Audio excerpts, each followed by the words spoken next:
The Edgar Cayce Handbook for Creating Your Future by Mark Thurston and Christopher Fazel. Principle 4. All is one, everything is connected.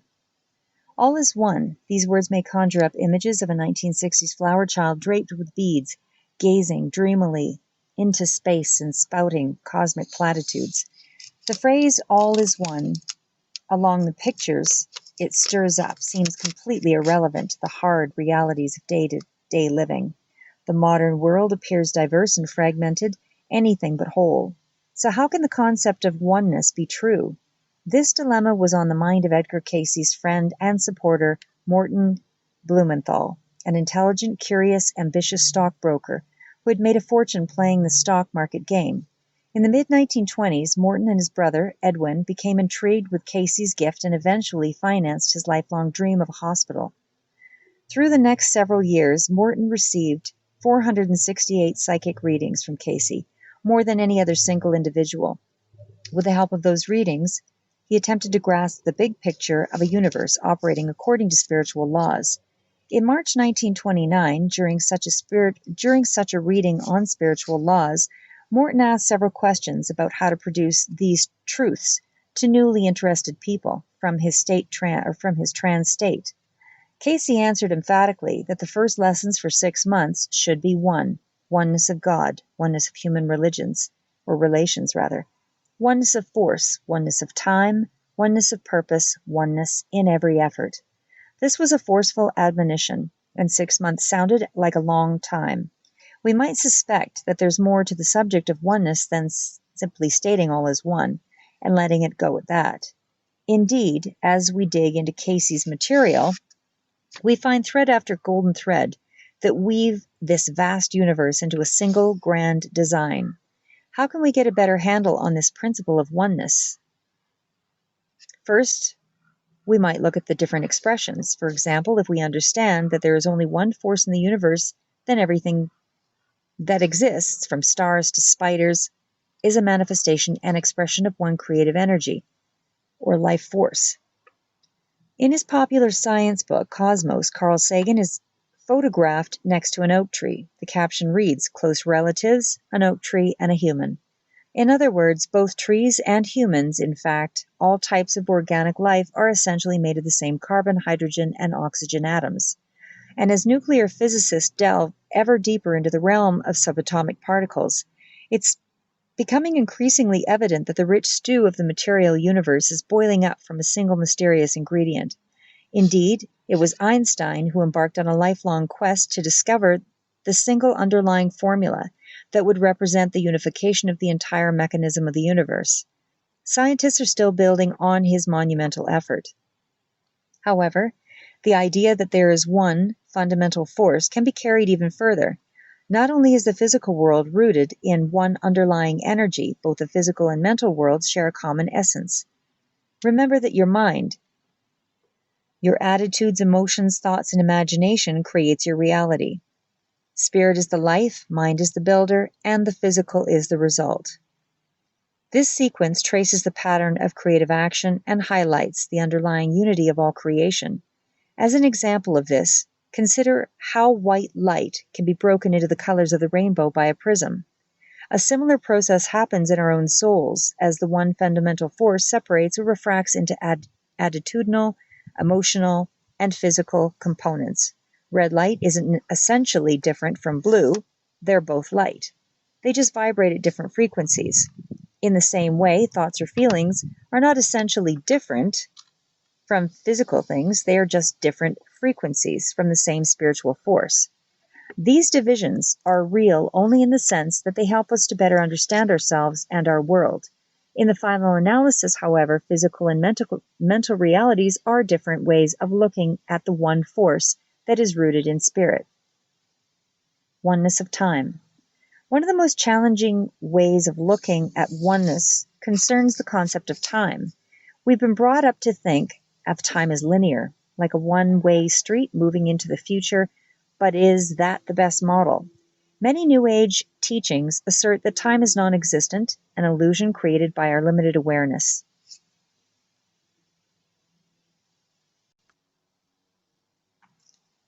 Cayce's readings, however, take a somewhat different point of view. They invite us to consider the past, present, and future as all connected. You probably had experiences that illustrate the unity of time, even if it's difficult to grasp the idea with your intellect. Perhaps you've had a dream that later came true. Events or situations in the dream became a physical reality weeks or months after you first perceived them. These precognitive dreams illustrate the oneness of time. One woman dreamed of going up and down in an elevator in the company of Japanese men wearing three-piece suits. Upon wakening, she wrote down her dream and for weeks afterward tried to get a sense of its meaning. She speculated on the symbolism of elevators, Japanese men, and three-piece suits. She constructed some rather elaborate interpretations, but the time-bending quality wasn't evident until 2 years later, when she found herself traveling with an international trade show, and events suddenly brought her old dream back to mind. Leaving her room in a large Tokyo hotel, she headed to the restaurant for dinner. Suddenly, she realized with a shock that she had spent several days going up and down in the elevator in the company of Japanese men wearing three-piece suits. Through the oneness of time, the woman experienced a situation 2 years before it actually happened. Mystics from all cultures and all periods of history have contemplated this mysterious unity of time. To most rational intellects, however, yesterday seems completely removed from tomorrow. Exceptions come from the creative genius of people such as Albert Einstein, formulator of the theory of relativity, and Rupert Sheldrake, a modern-day biologist, who argues persuasively in the presence of the past, that invisible fields connect a living organism's past to both its present and its future. Einstein also had some strong views on the subject. When one of his closest friends, Michael Besso, died in 1955, just 4 weeks before his own death, Einstein sent a letter of condolence to Besso's sister and son. In the letter he wrote, "Now he has departed from this strange world a little ahead of me. That means nothing. People like us who believe in physics know that the distinction between past, present, and future is only a stubbornly persistent illusion. Sometimes the universe offers us a different kind of lesson about the unity of time. Consider this illustration of synchronicity, the term used by Carl Jung to describe simultaneous events that aren't caused by each other but seem to be meaningfully related. A man was enjoying a birthday party thrown for him by his office colleagues. Suddenly, in the midst of a celebration, some movers appeared, wheeling in the man's new desk, which had been ordered several weeks earlier. The fact that this new desk arrived during his office birthday party was certainly not planned by anyone, yet the happy coincidence added meaning to that celebration. It was almost as if time itself had coordinated the two events through its innate oneness. Oneness of space. One of the best demonstrations of the oneness of space is Cayce's own psychic work. Twice a day for many years, he put himself into a sleep-like altered state of consciousness and perceived information about people who were hundreds of miles away. Often the information concerned an individual's health, in which case Cayce described physical conditions in great detail, even though his eyes were closed and the person was nowhere nearby. Occasionally, as he began a reading, Cayce could make hypothetical comments about the person's environment, or parenthetical comments about the person's environment, clothing, or activity. Nice paintings on the wall, he'd say, or loud red pajamas. Clairvoyant comments that were later verified to one person who was just exiting from the door of his home in a different city. Cayce said, "Come back here and sit down." Because he was experiencing all this from a level of awareness that emphasized the oneness of space, Cayce perceived and spoke as though he were right in the same room with the man. Oneness of God and humanity. At its center, the concept of oneness asserts that God is unified with humanity and that humanity is one with itself. After the mind-bending issues of energy, time, and space, this statement may seem easier to accept, yet for some people it is the most difficult aspect of oneness. Throughout the ages, a long-standing theological argument poses the following problem: is God out there, somewhere far off and removed, transcendent, or is God right here within us and within all creation, immanent? The law of oneness supports the immanent side of this debate, but many people find it hard to accept. The primary stumbling block concerns how we see our enemies. If we assert that God is within us, then we are forced to conclude that God is in our adversaries as well, whoever they may be at that moment. If certain individuals or even complete segments of humanity are hard to accept, then it's difficult to believe that God is one with all of humanity.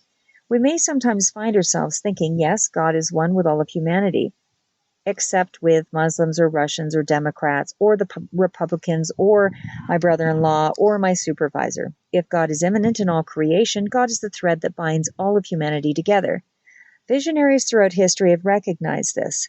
One example from an occurrence in 1872 concerns a 9-year-old Native American boy from Oglala Sioux Nation who fell sick. During his illness, this boy named Black Elk had a mystical vision that initiated him on the path of becoming a shaman and a healer for his tribe. At the climax of his vision, which he finally shared with a historian in the 1930s, he described being taken to the center of the world and shown the interconnectedness of all people and things. He speaks of this climactic moment in Black Elk Speaks. And while I stood there, I saw more than I can tell, and I understand more than I saw. For I was seeing in a sacred manner the shapes of all things in the spirit, and the shape of all shapes as they must live together like one being. And I saw the sacred hoop of my people was one of many hoops that made one circle, wide as daylight and as starlight, and in the center grew one mighty flowering tree to shelter all the children of one mother and one father, and I saw that it was holy. What about individuality and uniqueness? Individuality is a two-edged sword. We want to be free and independent, yet we know there's another side to this, something in each of us that longs for a sense of oneness. But individuality can turn into isolation, and isolation into loneliness. When we feel threatened or depressed, there is a natural craving for support from others. When we're feeling alone, it's difficult to recognize an invisible oneness that binds us to the rest of the universe. Quite naturally, we look for a tangible sense of community. Shortly after crawling into bed, a 5-year-old girl called out to her mother, who came quickly, and the daughter explained that she missed the companionship of her young brother, who usually shared the room with her. He was visiting their grandparents overnight. The girl had discovered that she was frightened to be left alone in the dark room, and the mother tried to comfort the child. You know that you're surrounded by angels that love you and protect you. Now, don't you think that you can go to sleep knowing that they're there by your bed, keeping you safe? No, the little girl insisted. I want something with hair and skin on it. This kind of desire for concrete connections with others spans all age groups. Not only children, but adults as well, want to counterbalance the freedom of individuality with the bonds of togetherness. But the need for balance works on the other way, too. Some people are understandably restless with the idea of oneness. It means a loss of individuality. Many Westerners are suspicious of the Oriental version of heaven, known as nirvana. Western poets have described human souls as drops of water that will ultimately dissolve into the ocean of God. This is not a comforting thought. Who wants to be a dissolved droplet, losing forever one's unique and individual character? But maybe we've misinterpreted these metaphorical images that have risen from Hinduism and Buddhism. One spiritual teacher who had tried to help us understand Eastern philosophical concepts of oneness and individuality is Lama Anagarika Govinda. Describing himself as an Indian national of European descent, born in Germany 1898 in Buddhist faith, Govinda wrote his first book on Buddhism at the age of 18. Until his death in 1986, he spent his life interpreting for the West the wisdom of the East. He took the image of nirvana and turned it around. Rather than imagining that someday one's droplet of the individuality will be dissolved into the universal oneness, he suggested why not consider enlightenment as the universal oceanic oneness being incorporated into each individual soul. So instead of the drop finally returning to the sea, it is all the qualities of the sea that enter into the drop. The CAYCE readings also do a marvelous job of illustrating and helping to resolve the conflict between individuality and universality. Our destiny as souls in reunion with God.